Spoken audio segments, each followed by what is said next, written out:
Summer may be fading, but Social Security isn't going quiet. September arrives with real-world changes that touch the rent, the grocery bill, the pharmacy counter, and the sense of security people earn after a lifetime of work. This month brings shifts in how and when money shows up, new estimates for next year's increase, arguments over the trust fund's health, and fresh scrutiny of data security. None of it is noise. It's the difference between scrambling and breathing easier. Here's what's changing now, why it matters, and the steps that keep you a step ahead. Start with the calendar that decides whether the fridge gets restocked on time. Many looked at their balance and felt a hole where the SSI deposit should be. It wasn't missing. It arrived early on Friday, August 29th because September 1st is Labor Day this year. When the first of the month falls on a weekend or a federal holiday, the payment slides to the last business day beforehand. It can feel like September vanished, but the yearly count doesn't change. It's still 12 payments, with September's simply arriving early. If the numbers look off, remember it's a timing shift, not a missing check. Now, zoom in on regular Social Security. If benefits began before May 1997, or if both SSI and Social Security are received, the September deposit lands on Wednesday, September 3rd. For everyone else, birthdays set the schedule. Born on the 1st to 10th, paid Wednesday, September 10th. Born the 11th to 20th, paid Wednesday, September 17th. Born the 21st to 31st, paid Wednesday, September 24. Direct deposits often hit before sunrise. Paper checks, when they exist, lag. And that leads straight into the change that matters most this month. Paper is being phased out for almost everyone starting September 30th. Going forward, payments need to land in a bank account or on a Treasury-backed Direct Express card. The stated logic is blunt.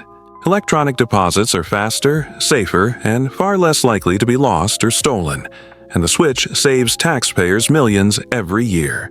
But here's the nuance the headlines skip. Some people still qualify for paper checks. If age is 90 or older, if there's no practical banking access where you live, or if health or cognitive challenges make electronic banking unreasonable, a waiver exists. It isn't automatic. Call the Social Security Administration to set it up. For everyone else, treat this month as the window to switch. Miss the deadline and October's payment could stall while details get updated. That's not a scare tactic. It's how the machinery works. If switching feels intimidating, the community has already built a bridge. Libraries, senior centers, and neighborhood groups are hosting digital banking days where trained volunteers sit shoulder to shoulder to set up direct deposit or a Direct Express card, walk through every screen, and confirm it works. Take the help. The safer road also creates a clean electronic trail that's easier to audit if anything goes sideways. Faster, safer, traceable. That's how Main Street keeps control. Next question on every mind. What is the raise going to be? Early estimates point to a 2.7% cost of living adjustment in January 2026. For an average retirement benefit near $1,950 a month, that's roughly $52 more. It's still an estimate. The official number arrives in October after inflation data through late summer and early fall are locked in. Plan with caution. Even when the formula is precise, the reality often isn't. Many households say the COLA calculation lags what life really costs. Groceries don't wait, utilities don't negotiate, Medicare premiums don't ask permission. And that's why some voices are pushing to use an inflation index that better reflects seniors' actual spending patterns. Others argue the payroll tax cap should rise so higher earners contribute more. Nothing has passed yet, but the debate is no longer theoretical. And that debate connects to a tougher clock: the trust fund. The latest projections warn the Old Age and Survivors Insurance Fund could hit depletion by 2032, with the combined trust funds running dry by 2034.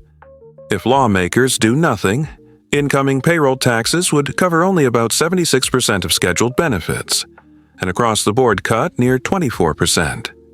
One side insists growth-first policies, including recent tax cuts, will expand payrolls and lift revenue. Critics counter that the arithmetic doesn't close the gap and that delay makes the eventual fix more painful. Some economists go further. If markets doubt the government's will to stabilize Social Security's finances, interest rates could jump, forcing rushed reforms reminiscent of the early 1980s. The bottom line is not that Social Security disappears. It doesn't. The funding model, however, will have to change, and sooner beats later. Security concerns add yet another layer. A whistleblower recently claimed that during a system upgrade, sensitive Social Security data, numbers, and earnings histories may have been stored in an unsecured cloud environment. The agency says there's no confirmed breach and that investigations are underway. That's reassuring, but prudence still wins. Use a strong, unique password you don't reuse anywhere else. Skip public Wi-Fi when checking your account. Turn on multi-factor authentication. Review statements regularly and challenge anything that looks wrong. Modernization brings speed, but it also demands vigilance. Protect the account that protects you. So what puts Main Street in control this month? 3 concrete moves. First, if a waiver doesn't apply and paper checks are still in use, switch to direct deposit or direct express card before September 30th to prevent delays. Second, if SSI is the lifeline, remember that the early August 29th deposit means no SSI payment in September. Budget for the gap so essentials stay covered. Third, create a My Social Security account if that hasn't happened yet. It's the fastest channel for payment verification, official notices, and quick corrections. Then keep an eye on October's official COLA announcement so January's budget isn't guesswork. These aren't busywork boxes to tick. They are shields. Faster deposits mean fewer days exposed to theft or mail slowdowns. Online access means less time on hold and more control in your hands. Early budgeting means bills get paid without scrambling. In a system where delay favors bureaucracy and confusion punishes households, preparation is power. And remember the larger fight, when leaders stall, the burden shifts to the people who can least afford it. That's not a glitch, that's a choice. Respond by getting the mechanics right. Payment method, account access, and planning. So policy turbulence can't knock you off balance. For many retirees and disabled workers, these dollars aren't extra. They're the backbone of the monthly budget. Clarity and speed matter. Shift to electronic payments if you can. Use community help to get set up. Track the October COLA decision. And keep pressure on policymakers weighing whether benefits should reflect seniors' real spending and whether the highest earners should shoulder more of the load. The stakes are simple. Stability or uncertainty for tens of millions. If this briefing helped lock down September, switching off paper checks, confirming the exact Wednesday deposit date, budgeting around the August 29th SSI shift, and preparing for a possible 2.7% COLA in January, keep this information moving.